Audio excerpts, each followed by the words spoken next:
नमस्कार. ऋत्विज फॅशन कट्टा या चॅनलवर तुम्हा सर्वांचं स्वागत आहे.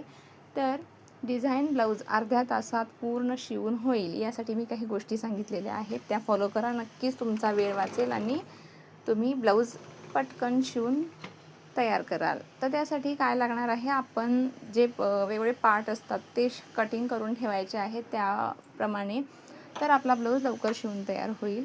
मी मेजरमेंटनुसार मागचा आणि पुढचा जो भाग आहे तो कटिंग करून घेतलेला आहे. प्रिन्सेस कट शेप देऊन कटिंग करून घेतलेला आहे. तर आपल्याला छोटे छोटे तर त्यासाठी पार्ट लागतील. तर कमरपट्टी किंवा गळपट्टी, हुकलूप पट्टी ह्या सगळ्या पट्ट्या आपल्याला आधीच काढून घ्यायच्या आहेत. शिवतेवेळी आपण ऐन वेळेला ह्या पट्ट्या कटिंग करत बसतो, त्यामुळे आपला बराचसा वेळ शिवतेवेळी निघून जातो. तर याच्यासाठी मी गळपट्टीसाठी सुद्धा पट्ट्या काढून घेतलेल्या आहेत क्रॉसवरती. अशा प्रकारे हे सगळे पार्ट मी तयार करून घेतलेले आहेत. आणि डिझाईनसाठी काही चौकोनी पट्ट्या काढून घेतलेल्या आहेत, त्या 2.5 इंचाच्या आहेत. ते मी तुम्हाला माझ्या व्हिडिओमध्ये दाखवणारच आहे कोणती डिझाईन करणार आहे.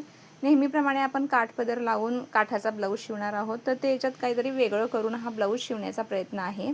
तर काय वेगळं करणार आहे, ऋत्विज फॅशन कट्टा या चॅनलवर जाऊन नक्की तुम्ही बघा कशा प्रकारची डिझाईन असेल. तर काठ वापरून वेगळी डिझाईन बनवणार आहे. तर त्यासाठी मी कॅनव्हास पेपर वापरून असा शेप काढून घेतलेला आहे. पट्ट्यासुद्धा आहेत आणि काठपदर आहे. नक्की व्हिडिओ बघा. धन्यवाद.